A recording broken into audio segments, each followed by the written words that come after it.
Turaki. That is the convention that Makinde is talking about. The one they had in Ibadan last month. Yeah, I think said they want to, and they are relying on a court order that said there shouldn't be that convention, the blah, the blah. So the wahala continues. So what about his own ambition? That he wanted to be president himself? Is that still a reality, or it is just an imagination of his? Here is his answer. Produce Baba Falai and Shinkafi, and the environment became instantly competitive. So I'm not fixated on running or not running. But if the PDP is right and well, right now, if I correctly calibrate the environment, we have to go beyond its PDP. We have to channel our energy towards having a competitive political environment. Okay. And that means we need to talk across board. We need to start talking about survival of democracy in Nigeria. Individual ambition, it's tertiary, not even secondary. We should keep talking, even with people within APC that are not happy in there. We will talk to them also. We should all keep talking on, because we run the risk of the Arab Spring. You have people without leadership. A shoemaker will be made a leader for them, and they will show us. In fact, people should write it down. What Nigerian people will show politicians and elites in 2027, we cannot imagine it right now. And when they say governors have defected and all of that, what of hunger? Where is hunger? And anger in the land, has it defected? So, okay, Governor. Sorry, before Dr. let me take a short break. Let me tell Coyote. You see? So his question is that as hunger and anger in the land, have they also defected? Have they come to APC? Possibly. It will shock you. Say, with these APC rogues and criminals and the level at which they have institutionalized this poverty thing, right? To weaponize it, rather. Weaponizing poverty.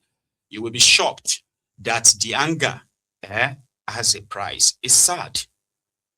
But it's just that he's also right. They're not stupid. They do know that there is going to be a day that all hell will be let loose.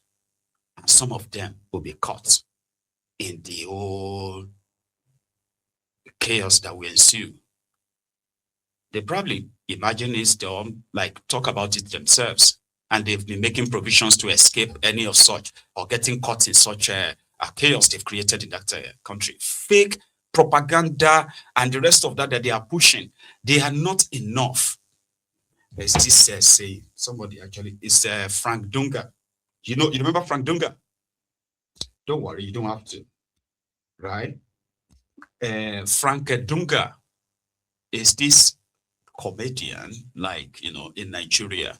And then he relocated to Canada. He lives in Canada now, works with the Canadian, it's one of these Canadian county governments in Canada. He did say that a propagandized Nigeria, right, is so tiring and so boring. If you come to think of it, he said, propaganda is a waste of time. Dunga said, propaganda is a waste of time. If your economy is good, people will feel it. You don't understand? You will feel it. If police is your friend, you will see it. If the judiciary is incorruptible, it will show. You don't need campaign. You don't need fancy words. You don't need to convince anybody. It will show.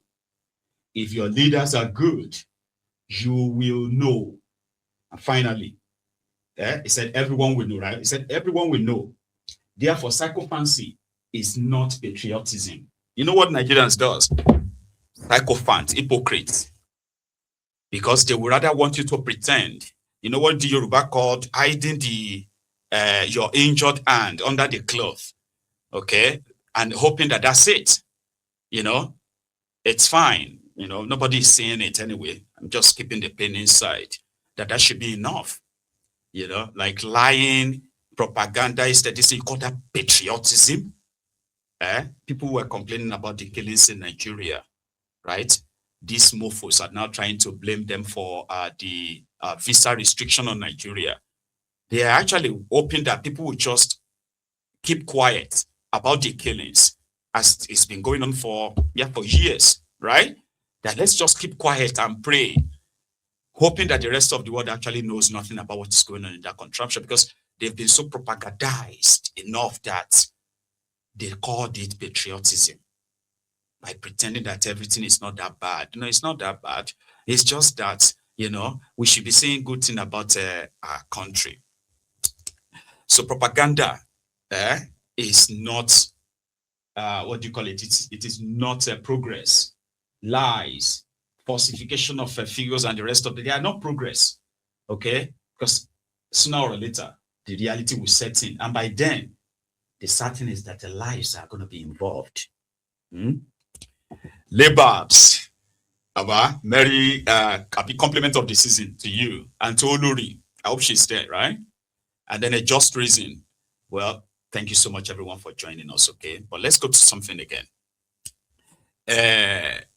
The issue of insecurity.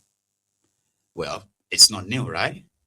What seems to want to sound like new is the repeated promises and also the expected, ignorance of the people to keep covering these broken promises. Every now and then they'll tell you, I remember very well under Bokuwari. I don't know if you do remember. Bokuwari once proscribed he didn't proscribe them. It was just like a promise to say, they called them terrorists. They said the bandits, Boko Haram, every violent this and that will now be classified as a terrorist act. So if you are caught kidnapping people or, killing and all of that stuff, so you get it's going to be act of terrorism. Only for the same people who promised to go after terrorists killing people to start forcing us to celebrate the rehabilitation and the graduation of repentant terrorists. Remember? So that was a joke. Now, Tinubu and his gang have said that now. Again, they've said that they are changing their tactics, they are changing their fight against the terror, they are no longer going to be merciful. All lies. I promise you that, by the way, right? However, let it be on record that now they are making a pledge that I can't allow you to actually believe, but at least you're going to hear it among many of those lies. Tinubu's Minister of Misinformation was addressing the press 2 days ago, and then he was talking about their new their new resolution to ensure that all those who goes, that's how he said, all those who goes into our schools to kidnap our children and all of that will no longer tolerate that. If you do it now, you're going to be charged for terrorism. And this was after they claimed to have secured the release of 130 St. Mary's School, Catholic school in Papiri in Niger State. Yeah, they said they've got them out yesterday. No arrest, no other report. The terrorists, smiled to the bank. I remember that Ibadan actually said the children were fine, but that's the arrangements. Now they are saying if school children are kidnapped now, they will treat it as terrorism. I think I heard him right. Something like that. It's actually more ridiculous. So I've got more. But here, Tinubu's Minister of Misinformation. Most internationally wanted criminals, the ISWAP head residing in Nigeria, has been captured through the coordination of all the security agencies and those also in the intelligence community. Don't forget that Abu Bara was captured a few months ago, and he was also presented to the public by the National Security Advisor and other security chiefs. Now, this is one of the most wanted terrorists on the African continent, and he was captured through the coordination of our security forces. Remember also, this was someone who had a large sum of money put on his head by even the Americans to capture him and bring him to justice. As we speak today, this gentleman, together with his chief of staff, are having their day in court, and they are going to get justice that befits them. Let me clear about what this means. That henceforth, any armed group that kidnaps our children, that attacks our farmers, that terrorizes our communities, is officially classified and will be dealt with as a terrorist organization, any individual or any group. This is the declaration that Mr. President has made. Now, the era of ambiguous nomenclature is over. If you terrorize our people, whether you are a group or you are an individual, you are a terrorist and you'll be classified as such. There is no any name hiding under this again. Most international. Not on your but Fulani terrorists, Boko Haram and the rest of them possibly left the room. You know what I'm talking about? Yeah, they did. So, well, henceforth, if you kidnap our school children, if you tax our farmers, you know why that is a joke? In Nigeria today, they have hundreds of towns, villages that have become ungoverned areas. Do you know that? Of course you should. You know that, right? Ungoverned areas are areas where the Nigerian government, when I say government, you know what that government means, right? The police, the military general, the military, the DSS, the security agents and the rest of them, they have abandoned those areas. They no longer go there at all. And how about the people living in those areas? Those who have not escaped to one refugee camp elsewhere, far away from their homes, right?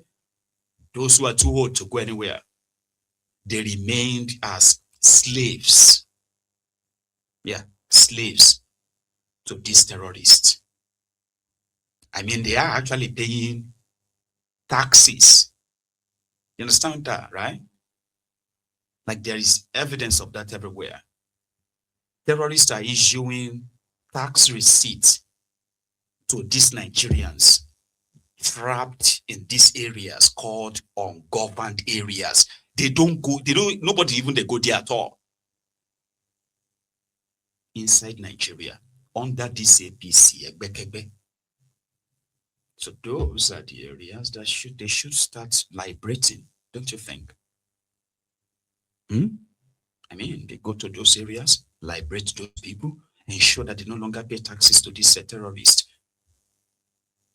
Right? 22 different terror groups with the combination fight force. I mean, what do you call it? Terrorist force fighting soldiers. That is over 100,000 are operating in northern part of Nigeria. It's not real, it's no joke. The same criminals here in government have told us the reason why they couldn't really go after these terrorists because civilians they've mixed with the civilians. What they are telling you is that those areas, right, they are making you believe that those people willingly, voluntarily welcome the terrorists into their communities and paying taxes to them. That's the impression they give you. That is the impression. These terrorists are, the civilians are working with them. They are all together. We cannot just go there and there. No, those are the ungoverned areas. They have no intention of going there. They don't. Because they know more. They have all the intel. They do. There is one clown. They said he works in the office of Badump. He said, well, the insecurity in Nigeria got worsened because of the POS operators. I don't know how to put this to. Another problem we're having is all these POS operators and so on. You see that transfer has been made by a terrorist, by a victim to a terrorist. He will provide account number. You find that it's a POS operator. The people, kidnappers will give a POS operator's number. You transfer the money to the POS operator. Then they will go and pick up the money for the POS operators. So we are working on it. We are doing our best and we will not relent. Another problem we're having. Yeah, POS operators. Oh, there is another one. People are actually kidnapping themselves for ransom too. This is coming from the Office of the National Security Advisor, briefing the press about our discovery about insecurity. Would you believe it that some Nigerians are kidnapping themselves for ransom? Oh, really? Yeah, you saw this kidnapping. So, really? How many of such numbers? If you probably have your data all together, can you give us number? If you have over 100 kidnapping cases across the country, almost every day, yeah, it's that bad. It is that bad. 100. How many of those victims kidnapped themselves? Security advisor. We're talking about the population informing the kidnappers. When we are even having situations whereby people arrange with themselves to kidnap themselves to collect ransom from their families. You understand? I've seen situations whereby a boy arranged with his friends to kidnap him so that his father can pay the ransom. Some will even arrange themselves. There are AI tools where you can change your voice. You say you've been kidnapped, ask for the ransom, you pay yourself, and then you reappear. So I think there's a need for us to resuscitize the population. Chengbo. It is like, who should I pick? It's like at the head of FBI, for example, that is working on clamping down on terrorists who are kidnapping Americans. And it's already a pandemic, a problem, like Nigeria. And then the head of FBI sit before you and started telling you about, I've seen a situation whereby some people will be asking you for detail. You are talking about a country here. We are not talking about county. Do you know what a county is? It's even lesser than your local government. Like a small town. That's how these people actually see that country. Here you get. These are short-sighted, small-minded people who, out of nepotism or what have you, or are now occupying important public institutions. Oh, I know about 3 people who kidnapped themselves. How is that a national convo? As statistics of what are you driving at? That the case of kidnapping, mass kidnappings, killings, ransacking of villages, they are exaggerated because some of these things are done by people themselves. To what end? Like a government of a country wants to give you security report about terrorism and the killings. And they are now going into intangencies, what they call them. Oh, he went on to remind us, like they told us for the past 10 years, of how the death of Gaddafi is the reason why Nigeria is facing an insecurity. Oh, yeah, they are back with a new one. Coups around West Africa is the one that is creating insecurity. From the Office of National Security Advisor to the President of Nigeria. They finish. Now, when you look at terrorism, it's not just the withdrawal of states from the Niger withdrew. We're looking at the whole Sahel with the issue in Mali, Burkina Faso, and Niger, and with the porous borders we have. It is a hard task for the security forces. We have these countries facing these threats, and we think we'll see peace. Even if Nigeria, you must have noticed that towards the end of 2023, the security situation was improving. But immediately after